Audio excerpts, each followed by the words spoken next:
নমস্কার, তিয়াশা রান্নাবান্নাতে আপনাদের সবাইকে স্বাগত। আজকে শেয়ার করব এগ পাস্তার রেসিপি। শীতের নানা রকম সবজি আর ডিম দিয়ে এইভাবে পাস্তা বানালে খেতে কিন্তু দারুণ স্বাদের হয়। এইভাবে যদি কোনোদিনও আপনারা পাস্তা না বানিয়ে খেয়ে থাকেন তাহলে কিন্তু একবার অবশ্যই রেসিপিটা ট্রাই করতে পারেন। তো তার জন্য সবার প্রথমে 2 কাপ জল দিয়ে এর মধ্যে একটু তেল আর নুন দিয়ে পাস্তাটা দিয়ে দিয়েছি পাস্তাটাকে সেদ্ধ করার জন্যে। এখানে মোট 200 গ্রাম মতন পাস্তা আছে। তো এটাকে 2 থেকে 3 মিনিট মতন সময় নিয়ে এটাকে সেদ্ধ করে নেব।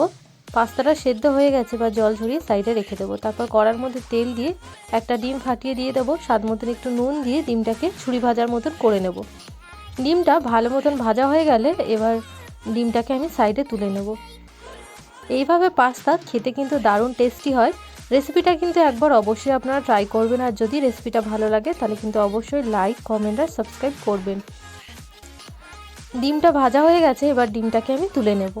তারপরে কড়ার মধ্যে তেল দিয়ে দিয়েছি, তারপরে দিয়ে দিলাম 2টো পেঁয়াজ কোচানো।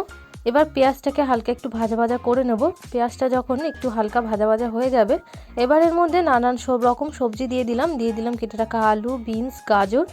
আপনারা কিন্তু আপনাদের পছন্দ মতন এখানে সবজি অ্যাড করে দিতে পারেন। স্বাদ মতো নুন দিয়ে সমস্ত সবজিটাকে খুব ভালো মতন করে একটু ভাজা ভাজা করে নেব। আর সবজির যে কাঁচা গন্ধ থাকে বা যে কাঁচা ভাবটা থাকে সেটা যাতে চলে যায়। তারপরে এর মধ্যে দিয়ে দিলাম ক্যাপসিকাম আর মটরশুঁটি দিয়ে কিন্তু আবারও 2 থেকে 3 মিনিট মতন একটু ভাজা ভাজা করে নেব, যাতে সমস্ত সবজিটা খুব ভালো মতন করে সেদ্ধ হয়ে যায়। সবজিটা কিন্তু ভালো মতন সেদ্ধ হয়ে গেছে। এবার ভেজে রাখা ডিমটা এর মধ্যে আমি অ্যাড করে দিলাম, দিয়ে কিন্তু ডিমটাকেও খুব ভালো মতন করে মিশিয়ে নেব। এবার এর মধ্যে আমি অ্যাড করে দিলাম পাস্তা মশলা 1 চামচ মতন, দিয়ে কিন্তু 2 থেকে 3 মিনিট মতন আবারও খুব ভালো মতন করে এটাকে একটু মিশিয়ে নাড়াচাড়া করে নেব।